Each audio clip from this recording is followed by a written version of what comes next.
Hi, everybody. Welcome to Hot Topics. This is Kent Reed. I'm the school counseling consultant.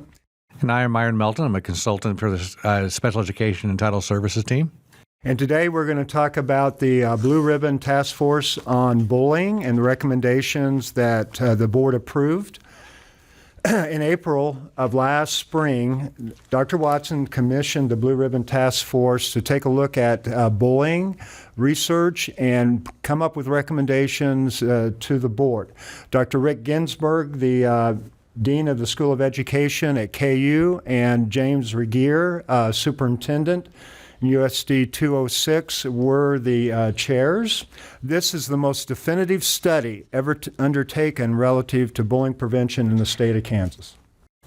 So let's start with the overall objectives and goals for the task force. Number one was to research what's currently taking place in the state of Kansas with regards to definitions, trends, incidents, and prevention.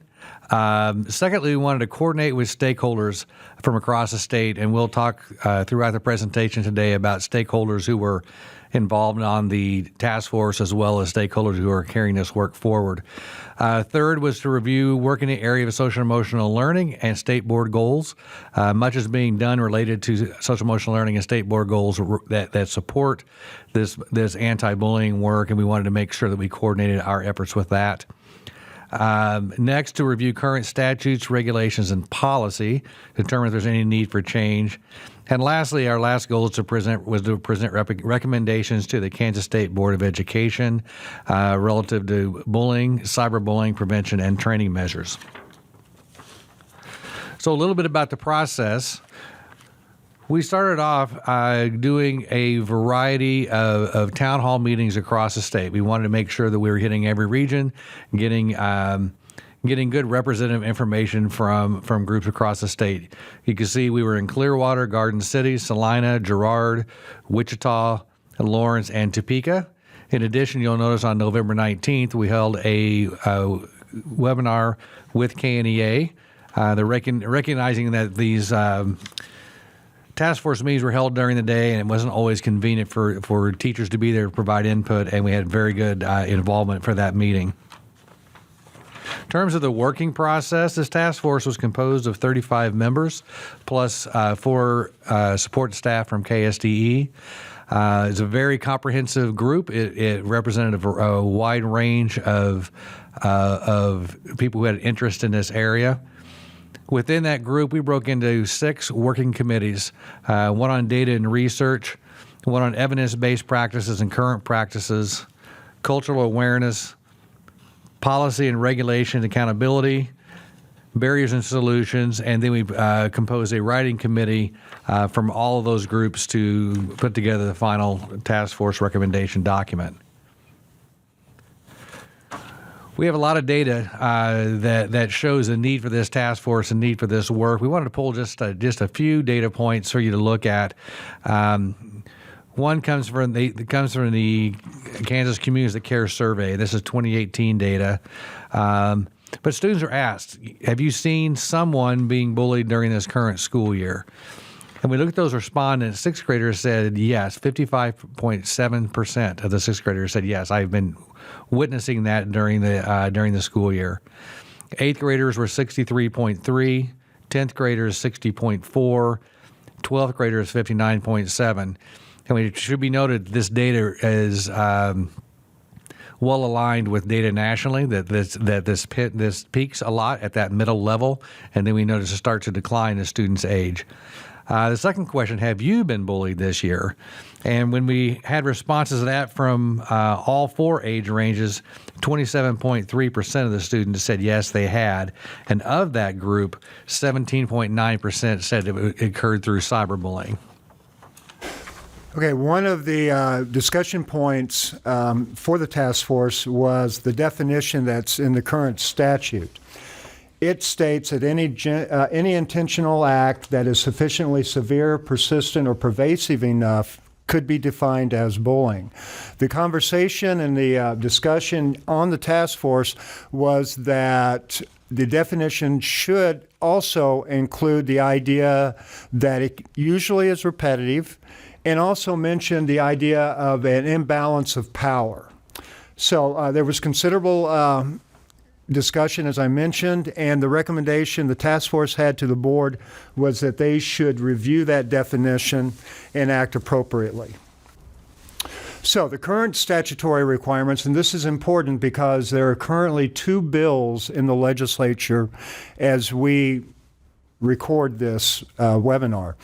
You'll want to keep an ear open for what the legislature finally decides to do, and certainly what the School Mental Health Advisory Board or Council decides to do in terms of the recommendations. We'll talk about that in a moment. But the current statutory requirements is that USDs shall adopt a policy, adopt and implement a plan relative to that policy, and then train students and staff on that plan. So let's get right into the specific recommendations. The first recommendation was that there needs to be greater support and direction for school districts. And the recommendation that a statewide unit to offer guidance and support be adopted, and that has turned out to be the Kansas School Mental Health Advisory Council that has been working now for Myron 3 years. Mm-hmm. And on another webinar, we can go into greater detail on some of the other things that they're doing. But right now, they're focusing on the task force recommendation. The second recommendation, or the second component under this recommendation, was that we would compile a bank of evidence-based promising practices, and we're already doing that with our web pages. They've all been updated. So go to the school mental health page, the school counseling resources page, and there's a couple of bullying pages as well. And also, it was recommended that we continue efforts like the Anti-Bullying Awareness Week, that is the first week in October, to create awareness and also to provide technical assistance for schools. The second recommendation was that we would continue and develop the state's focus on social, emotional, and character development, SECD, education to address school bullying. Kansas was the first state to adopt social emotional learning standards that had character development embedded within them. We revised these a couple of years ago and included bullying prevention, child sexual abuse, and youth suicide prevention in those standards.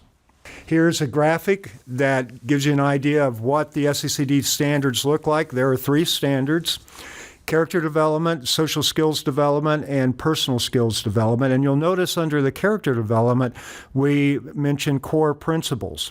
Those core principles are competencies that the local buildings and the local districts think are most important in teaching kids, but also they would include the statutory requirements for bullying prevention, youth suicide prevention, and child sexual abuse prevention. Moving on to recommendation 3, examine current state law and consider appropriate guidance. As we reviewed and researched nationwide how this is being implemented across the country, we came across some inconsistencies in the research and with what we have in our current statute. The main areas where we saw inconsistencies had to do with how broad our current statute regulation is around this, and the fact that it was not including a piece about being repetitive over time and not including a piece about power imbalance, which we find in the research is often identified. So we wanted to point that out. You'll notice in the second bullet, our recommendation was to the State Board of Education to examine that current law and provide appropriate guidance since this is a policy-related area. On recommendation 4, local policies and plans must focus on relationships, school climate and culture, and the mental health impact of bullying in schools. This recommendation, in a nutshell, you can see it's fairly lengthy, recognizes that these aren't just technical solutions, but they're process solutions to how we do business in schools. So you'll notice some of the areas that we've highlighted, making sure that we are recognizing the diverse needs of students and populations that we serve, involving the whole community. This isn't just a school issue. Bullying is a community issue, making sure that we have full community involvement. Reporting bullying. What's a good, effective, trusted, safe way for students to report bullying? In terms of responsive culture, a strong culture and climate. So as we take on things through our agency, for example, with school redesign, things of that sort, and we're talking about changing culture and climate and being more responsive, we want to tie that work in with this anti-bullying efforts. Training resiliency is an area we talked about quite a bit as a task force, and making sure we're not only identifying how we can support students who are being bullied, but also build resiliency within our kids. Consider restorative approaches to how we manage student behavior, so that we're not saying students do not have consequences of behavior, but how do we go about repairing relationships. Mental health support. We've talked a little bit about the School Mental Health Advisory Council and efforts that they're taking in this area as well. Also, we want to make sure that every plan includes perpetrators, victims, and bystanders. We want to address large caseloads of our mental health staff, so school counselors, social workers, school psychologists, bring those back into guidelines. The guidelines for that for school counselors and social workers are 1 to every 250 students and 1 to 500 for school psychologists. We're not there yet as a state, but we want to be sure and get those numbers back to where they need to be. And then lastly, bullying prevention efforts with regards to other reforms and mandates that we have currently in place. Recommendation 5, the state needs better data on school bullying and measures for assessing effectiveness. We are a little short on data across the state. The one piece of data that we do have that gives us statewide data is the Kansas Communities That Care Survey. We do recognize that districts are doing measurement and climate surveys and things on their own. And with our board policy of social and emotional growth measured locally, we know that doesn't always get reported to the state. So we want to encourage the participation of the Communities That Care survey. We also recognize that there are some things in there that we think could be done to strengthen that survey, and you can see some of that written into that second bullet. The School Mental Health Advisory Council should consider identifying or creating surveys regarding teacher perceptions. Again, we want to know not just what we're hearing from students on these surveys, but what are teachers observing as well. Third, to assure programs that are implemented are evidence-based. So everyone's required to have the program and have their strategies within their district. So how do we know that those programs are evidence-based and are truly effective?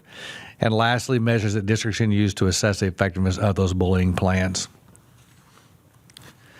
Cyberbullying was a topic that received a lot of discussion, but also became clear that that was an area that we really need to focus on, which is why you see that as a standalone recommendation.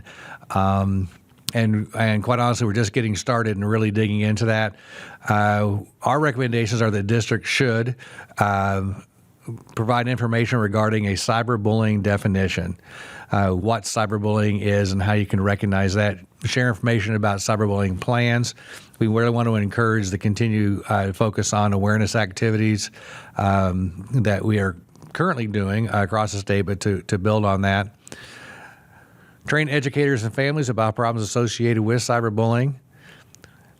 Look for social media apps or other means to report bullying. This goes back to the recommendation about being able to have a safe, easy, and effective way to report.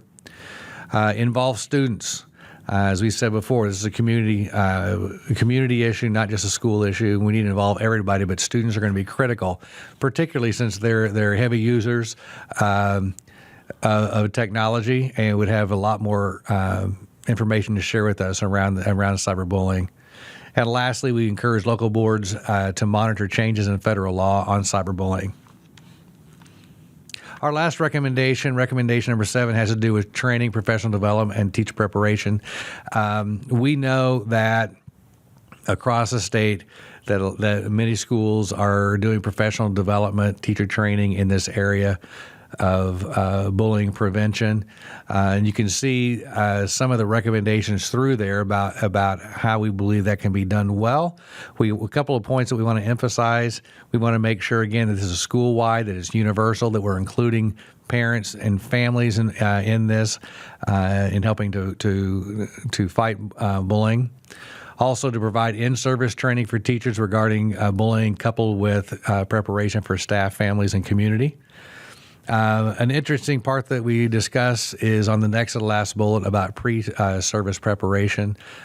We know that our pre-service institutions have many areas to cover. We don't feel like addressing some of these social emotional issues, in this case bullying, are always addressed as much as they could be. So we'll review that information as well and see how we can increase that awareness through our teacher pre-service programs.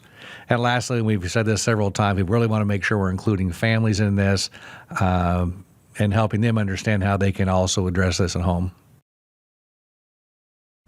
So if you have questions, you can contact either Myron or myself. And again, it's Myron Melton and Can't Read. Here's our website link.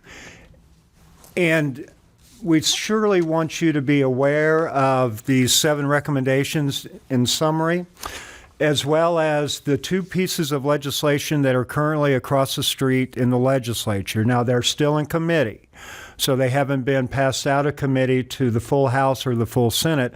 But these 2 pieces of legislation would increase significantly the responsibilities that schools have relative to reporting bullying, as well as investigating bullying. So keep your ear to the rail. Let us know if you have any questions, and have a great rest of the semester.